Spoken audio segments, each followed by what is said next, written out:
Are you looking for a list of the best and worst X-Men movie villains ranked? Um, it would break that in my mail, and I've got all the details on these Marvel adversaries right here. First up, we have Deadpool from X-Men Origins Wolverine. Um, this version of the character was a bit of a letdown for fans, as he was significantly different from the beloved anti-hero from the comics, wearing metal restraints and having his mouth sewn shut. Didn't do him any favors either. In a distant second place, we have Book from Dark Phoenix. And this villain, played by Jessica Chastain, just didn't have the same impact as some of the other X-Men movie villains. The film as a whole was a bit of a disappointment, which didn't help matters. At number 3, we have the Demon There from the New Mutants. This villain wasn't necessarily bad, but it was hard to get too excited about an ethereal, mostly symbolic entity. Uh, the movie itself didn't make much of an impact either. It In fourth place, we have Apocalypse from X-Men Apocalypse. Um, Despite the character's status as one of the most powerful mutants in the comics, the movie version of Apocalypse fell flat. The character's design and makeup left something to be desired, and he just didn't feel as intimidating as he should have. At number 5, we have Ajax from Deadpool. This villain wasn't particularly memorable, and the film itself was more focused on Deadpool's relationship with Vanessa than on building a formidable adversary. Ajax just didn't leave much of an impression. And in sixth place, we have Cassandra Nova from Deadpool and Wolverine. This villain had potential, but she ultimately didn't live up to the hype. The movie itself didn't make much of an impact either, pretty much the possibility. At number 7, we have Donald Pierce from Logan. This villain, played by Boy Holbrook, was intense and chilling, but he just didn't have the same level of complexity as some of the other X-Men movie villains. Number 8 brings us to Phoenix, who appeared in both X-Men The Last Stand and Dark Phoenix. While the character has the potential to be a formidable villain, the movie versions of Phoenix just didn't quite hit the mark. And, in ninth place, we have Sabretooth, who appeared in X-Men, X-Men Origins, Wolverine, and Deadpool and Wolverine.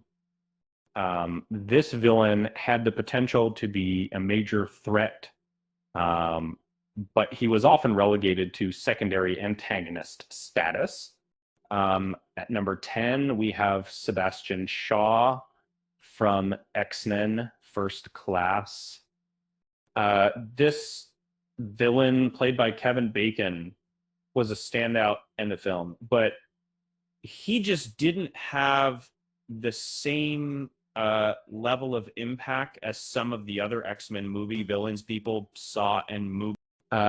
In 11th place, we have Emma Frost, who appeared in X-Men Origins Wolverine and X-Men First Class. This villain, played by January Jones, had the potential to be a major threat, but she was often overshadowed by her partner, Sebastian Shaw. At number 12, we have Cable from Deadpool 2. This villain, played by Josh Brolin, was a formidable adversary for Deadpool. but his time travel abilities made him feel a bit disconnected from the rest of the X-Men. And then uh, in 13th place, we have Boulevard Trask from X-Men Days of Future Past.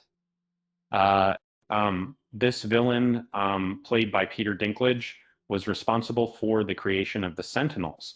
But his motivations and character weren't as fully fleshed out as some of the other X-Men movie villains. At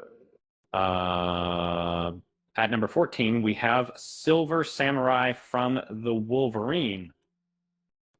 This villain who wore legendary samurai armor was a formidable adversary for Wolverine. But his character wasn't as well developed as some of the other X-Men movie villains. In 15th place, we have Mystique, who appeared in every mainline X-Men film. While Mystique started out as a villain, she eventually became more of an ally to the X-Men. Her character was well developed and relatable, but she didn't quite fit the mold of a traditional villain. At number 16, we have William Stryker, who appeared in X2, X-Men United, X-Men Origins, Wolverine, and X-Men Days of Future Past.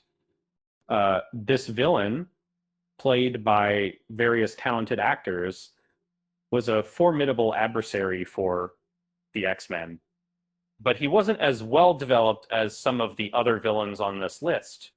And finally, at number 17, we have Magneto, who appeared in every mainline X-Men film, which is, it was also part of saving Magneto, played brilliantly by both Sir Ian McKellen and Michael Fassbender, is the ultimate X-Men movie villain.